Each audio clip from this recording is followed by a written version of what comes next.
honestly believe that history will be kinder to me than the contemporary media or or for that matter the opposition parties in parliament. Doctor Manmohan Singh का जो बयान अभी आपने सुना, इसका हिंदी तर्जुमा कुछ ऐसा है कि इतिहास मेरे प्रति विनम्र रहेगा मीडिया से ज़्यादा इतिहास मेरे प्रति विनम्र रहेगा, ऐसा उन्होंने एक प्रेस कॉन्फ्रेंस के दौरान कहा था। ये तब की बात है जब तमाम आक्षेप, तमाम आरोप उनकी सरकार पर लग रहे थे। लेकिन ये इकलौता बयान नहीं है जिसके लिए डॉक्टर मनमोहन सिंह को याद किया जाएगा। मैं आपको उनके 4-5 बयान, चर्चित बयान, जिसकी खूब चर्चा होती है गाहे बगाहे, वो उस पर आपको ध्यान दिलाना चाहता हूँ। डॉक्टर मनमोहन सिंह का निधन दिल्ली के एम्स में रात के करीब 10 बजे यहाँ पे हुआ और 92 वर्ष की उनकी उम्र थी। उस उम्र में जब उन्हें अचानक बेहोश होते हैं घर पे उम्र की से संबंधित बीमारियों की वजह से, और फिर उन्हें अस्पताल ले जाया गया और वहाँ इलाज की पूरी कोशिश की गई, लेकिन वो नहीं रहे। एक ऐसा व्यक्ति, ऐसे शख्सियत जो अविभाजित भारत में जन्मे और उन्होंने ना सिर्फ वो विभाजन की त्रासदी देखी, जी कि पारिवारिक रूप से भी खुद उस दंश को झेला। इस बात को शायद कम लोग जानते हैं कि डॉक्टर मनमोहन सिंह के पिताजी की भी जो हत्या हुई थी वो पार्टीशन के दौरान हुई थी और तब वो भारत आए थे वापस, और उसके बाद इतनी विषम परिस्थितियों में से निकलकर एक बालक देश के इतने बड़े पद पर तक पहुंचा, प्रधानमंत्री बने, वित्त मंत्री रहे, नेता विपक्ष रहे, 6 बार राज्यसभा में सांसद रहे और बाकी बहुत कुछ उनके हिस्से दर्ज है। मैं उनके कुछ बयान हैं जो अभी इस वक्त आपको बताना चाहता हूं कि एक नेता के तौर पे उन्हें कैसे याद किया जाएगा। 24 जुलाई 1991 को वित्त मंत्री रहते हुए डॉक्टर मनमोहन सिंह ने फ्रेंच राइटर और पॉलिटिशियन विक्टर ह्यूगो को कोट करते हुए कहा था, पृथ्वी पर कोई भी शक्ति उस विचार को नहीं रोक सकती जिसका समय आ गया है। मैं उन कठिनाइयों को कम नहीं आंक रहा हूं जो उस लंबी और कठिन यात्रा में आगे आएंगी जिस पर हम चल पड़े हैं। लेकिन जैसा कि विक्टर ह्यूगो ने एक बार कहा था, पृथ्वी पर कोई भी शक्ति उस विचार को नहीं रोक सकती जिसका समय आ गया है। मैं इस प्रतिष्ठित सदन को सुझाव देता हूं कि दुनिया में एक प्रमुख आर्थिक शक्ति के रूप में भारत का उदय एक ऐसा ही विचार है। पूरी दुनिया को इसे जोर से स्पष्ट रूप से सुनना चाहिए। भारत अब पूरी तरह जाग चुका है। हम जीतेंगे।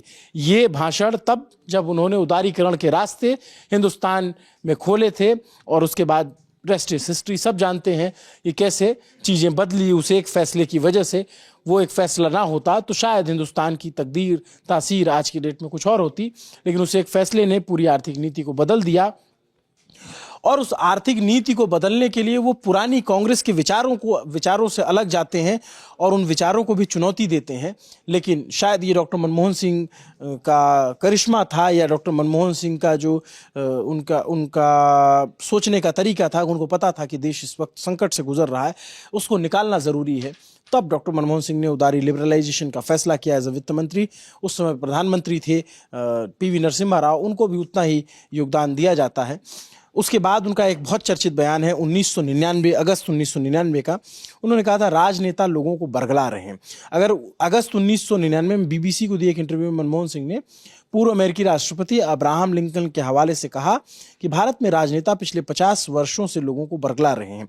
उन्होंने कहा था, मुझे लगता है कि हमें एक प्रकार की राजनीति की आवश्यकता है, एक स्पष्टवादिता की राजनीति, एक ऐसी राजनीति जो लोगों को सीधे सीधे जैसा है वैसा बताता हो। मुझे लगता है हम अपने लोगों को मूर्ख नहीं बना सकते। जैसे अब्राहम लिंकन ने एक बार कहा था, आप कुछ लोगों को हमेशा के लिए मूर्ख बना सकते हैं, सभी लोगों को कुछ समय के लिए, लेकिन सभी लोगों को हमेशा के लिए मूर्ख नहीं बना सकते हैं। ये शब्द डॉक्टर मनमोहन सिंह के 1999 में हैं और मुझे लगता है कि पिछले 50 वर्षों में राजनेता हमारे लोगों को बरकला रहे हैं। मुझे लगता है अगर राजनेताओं की कथनी करनी और वादों में अंतर बढ़ता है तो बहुत बड़ा खतरा है। ये 1999 का है जब वो राज्यसभा में नेता विपक्ष थे और उस समय माफ़ कीजिएगा, अटल बिहारी वाजपेयी जी की सरकार बनी थी। इसके अलावा जो मैंने पहला बयान आपको सुनाया वो ये 3 जनवरी 2014 का है, जब उनकी सरकार लगभग जाने को थी और तमाम आलोचनाओं, तमाम आक्षेपों से मनमोहन सिंह खुद बतौर प्रधानमंत्री और उनकी सरकार घिरी हुई थी, तब उन्होंने कहा था इतिहास मेरे प्रति दयालु होगा, history will be kinder to me. 3 जनवरी 2014 को प्रधानमंत्री के रूप में और दूसरे कार्यकाल में अंतिम समय मनमोहन सिंह ने रिकॉर्ड में कहा था और 2014 में कहा था, आज भी उसकी बात हो रही है।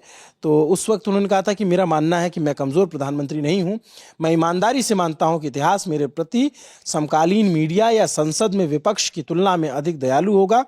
राजनीतिक मजबूरियों को देखते हुए मैंने वह सर्वश्रेष्ठ किया है जो मैं कर सकता था। मैंने परिस्थितियों के अनुसार जितना अच्छा कर सकता था किया है। इतिहास को यह तय करना है कि मैंने क्या किया है और क्या नहीं किया है। तो ये डॉक्टर मनमोहन सिंह के कुछ बयान हैं। इसके अलावा राज्यसभा में एक तस्वीर याद आती है जब वो एकदम वयोवृद्ध थे, उनका आखिरी कार्यकाल था और व्हील चेयर से आते हैं, तब प्रधानमंत्री मोदी भी उनकी तारीफ करते हैं और कहते हैं कि उनसे प्रेरणा लेनी चाहिए। इस तरीके के तमाम किस्से हैं डॉक्टर मनमोहन सिंह से रिलेटेड। रात के वक्त जब ये खबर आई तो न्यूज़ रूम में बहुत कम लोग थे और ये लोगों को यकीन नहीं हो रहा था कि अभी ऐसा कुछ हुआ है, और जब तक ऑथेंटिक चीज़ें नहीं पता चले हम आप तक जानकारी नहीं लाते। लेकिन मनमोहन सिंह के कुछ और बयान हैं, कुछ और कोट्स हैं जिनको गाहे बगाहे याद किया जाता रहेगा, बतौर प्रधानमंत्री, बतौर वित्त मंत्री, बतौर नेता विपक्ष, 6 बार के सांसद। और उनकी बेटी ने एक बड़ी अच्छी किताब लिखी हुई है, वो भी पढ़ना चाहिए लोगों को, कि स्ट्रिक्टली पर्सनल करके एक किताब, उसमें कई सारे किस्से, उनके कैसा व्यक्तित्व था, बचपन में कैसे थे वो, कैसे उनका किस्सा है कि वो चाचा के पास रहते थे, फिर उनको गांव जाने का बड़ा मन करता था तो अपने गांव कई बार बस से चले जाते थे बिना बताए। फिर उनकी शादी का किस्सा है। एक बात और बड़ी दिलचस्प है उसमें कि उनकी शादी की कोई फ़ोटो नहीं है क्योंकि फ़ोटोग्राफ़र करना भूल गए थे। इस तरीके की कई सारे किस्से उसके